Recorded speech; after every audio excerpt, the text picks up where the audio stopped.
Lily's family had just moved into an old, creaky house.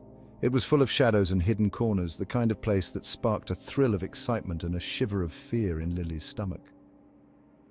One hot afternoon, Lily decided to explore the attic.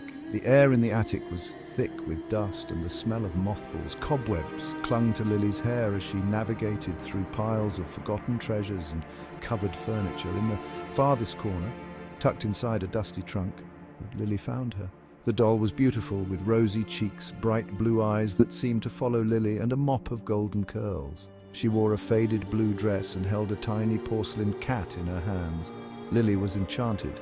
She carefully lifted the doll, brushing away the years of dust. As she held the doll, Lily felt a strange tingling sensation in her fingers. She shook it off, thinking it was just her imagination. Little did Lily know this was only the beginning of a series of unsettling events. That night, Lily nestled the doll, which she named Eliza, in her arms as she drifted off to sleep. She woke with a start in the middle of the night. A soft whisper seemed to fill the room. "Hello," Lily whispered, her heart pounding. The whisper came again, faint and raspy. "Play with me, Lily." Lily sat up in bed, her eyes wide with fear. The voice seemed to be coming from Eliza. Over the next few days, the whispers continued. They always came at night, echoing through Lily's room, chilling her to the bone. "Don't leave me alone," Eliza would whisper, her voice filled with a strange sadness. Lily tried to convince herself it was all in her head, but deep down, a seed of doubt began to grow. One afternoon, Lily was playing in her room with her best friend Tom. As they built a tower of blocks, Lily noticed something strange. Eliza's head, which had been facing straight ahead, was now turned, her blue eyes staring directly at Tom.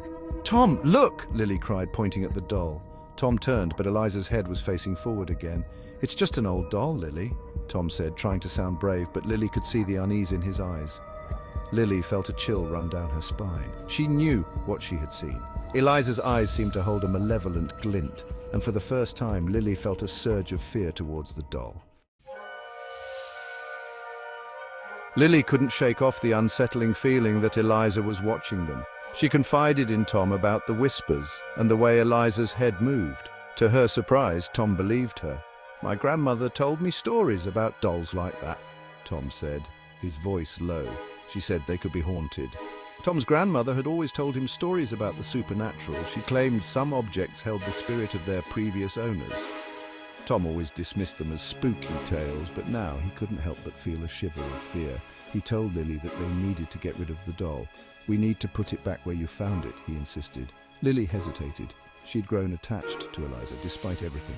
But the fear in Tom's eyes convinced her. They decided to return to the attic the next day. The next morning, Lily and Tom crept up to the attic, the floorboards creaking beneath their feet. They found the old trunk where Lily had discovered Eliza. As Lily reached out to place the doll inside, they heard a soft, raspy voice. "Don't leave me!" The voice wasn't coming from the doll. It was coming from behind them. They spun around to find Lily's grandmother standing in the doorway. In her hand, she held a small, dusty music box. Lily's grandmother smiled. "I thought I'd lost this dear old thing." She opened the music box. Inside sat a tiny figure of a young girl with golden curls and a blue dress, a miniature version of Eliza. The music box began to play a haunting melody, and the raspy voice started again. "Don't leave me, Mama." Relief washed over Lily and Tom. It wasn't Eliza who was talking, it was the music box. Lily's grandmother explained that the music box belonged to her sister, who had the same doll. They had been inseparable as children. As Lily's grandmother packed the music box away, promising to fix it later, Lily glanced back at Eliza. For a fleeting second, she could have sworn that Eliza's lips curved into a sinister smile. The eyes seemed to glint with an evil light, and then just as quickly, it was gone. Lily left the attic, her mind reeling. She couldn't shake off the feeling that there was more to Eliza than met the eye. As she shut the attic door, she thought she heard a faint whisper, "We'll play again soon, Lily." But when she turned back, the attic was silent, shrouded in shadow and mystery.